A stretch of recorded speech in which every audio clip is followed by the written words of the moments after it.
time out. Some people have less time than others, but I do appreciate you coming, and if you tell your friends that they have, this is a way that I can communicate whatever issues I have, and a way you can communicate back to me if you have any issues. And that bus issue will be a priority issue in the next couple of days.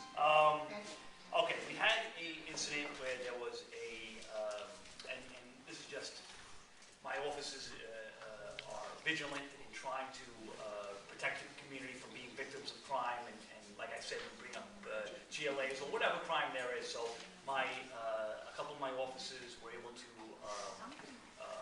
a vehicle was going in an opposite direction, and they were in plain clothes, and the car was, in their opinion, was traveling at an excessive speed, a reckless speed, and they were able to pull the car over. They left their vehicle and they approached the vehicle, and the vehicle was ascertained to be stolen. The vehicle took off. The officers ran back to their car, and the vehicle, the perpetrator, ended up striking a female on the intersection of Manhattan and India. The perpetrator was traveling at a high rate of speed, and the woman, unfortunately and tragically, ended up expiring.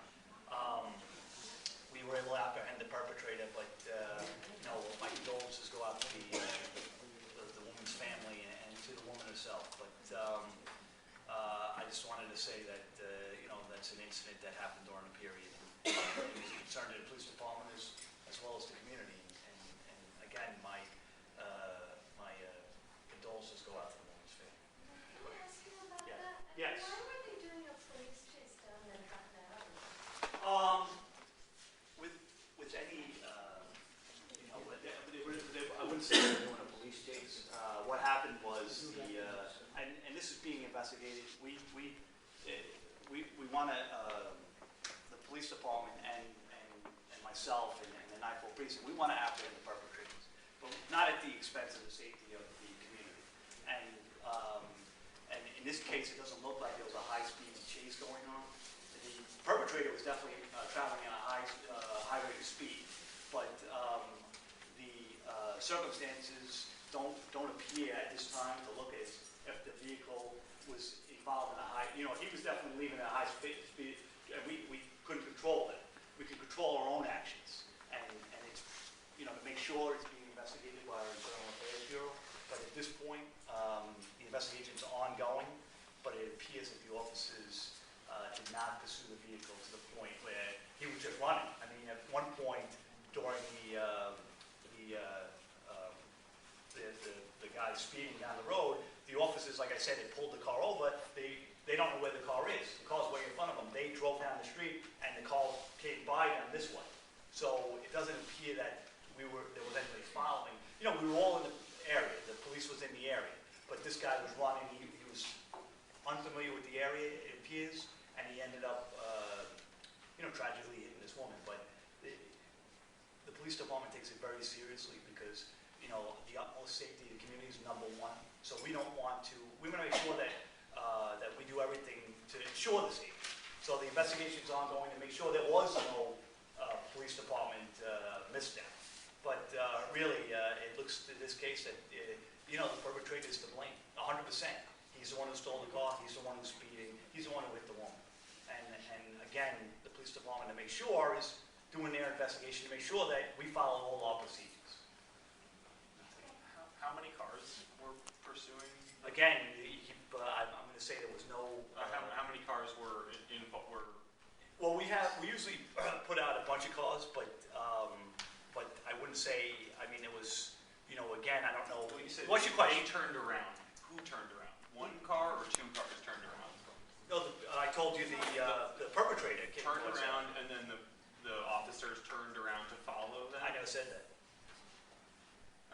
Well, you said they passed. What's your question? I asked how many vehicles were involved. Only the one car that stopped, and then we had other cars in the vicinity, but no cars were chasing that vehicle. Okay. So when did it start? What time? No. When? Where geographically in the neighborhood? It was. The car was pulled over at.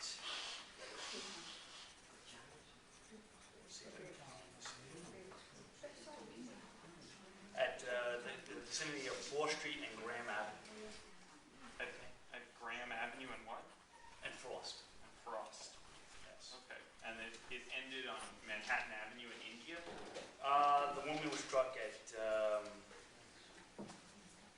Manhattan and at the intersection of Manhattan and Indian. Yes. The answer is no. They ended up in a three-car pileup across the street from my apartment building in front of Rivera's grocery store. I don't know what he's saying. Would it? You have no questions? But there's a lot more to the story that you're not saying. Like, what do you mean? Did you have a question? I'm making a comment. What's the comment? What do I you? just said the comment. So that I'm hiding stuff? I heard you crash. I live on the top floor on Manhattan. Right. As soon as I looked out, as soon as I heard you crash and I looked out, there was a police van there searching the guy already. Okay. So somebody was chasing somebody. That disturbs me because my daughter came into my home. I wasn't yet home, but my daughter got home a couple of minutes before that crash, and we live right on that corner. And to know that instead of, at what point do you let the person go instead of listing people's lives on Manhattan Avenue?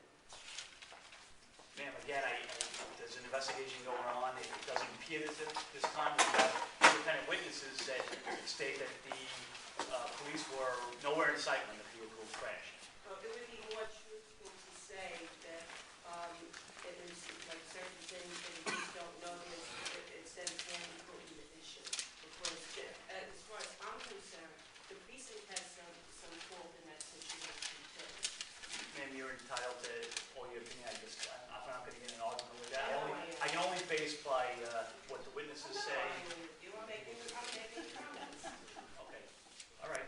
Maybe you could go over what happened in the order of the police various reports filed, because there's so many different. I told you what exactly happened. There's nothing, So detail I totally have. I'm not sure how you got from Graham Avenue and Frost to Manhattan and DuPont without anyone seeing anything or anyone being a police vehicle making visual contact with the white minivan.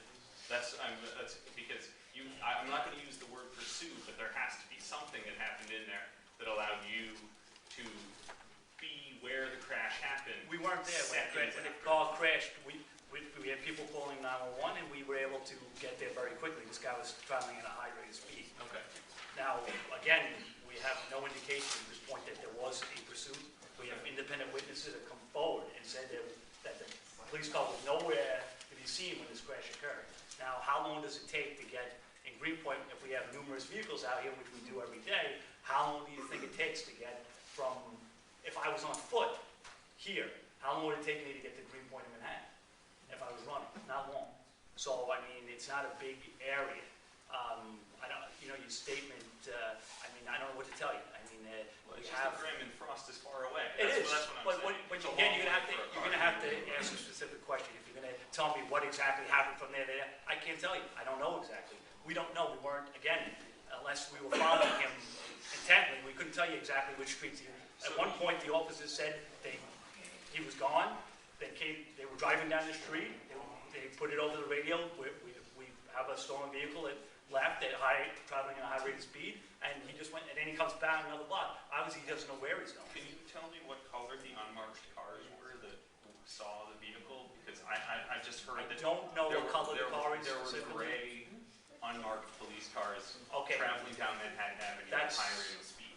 I can't, we don't, no.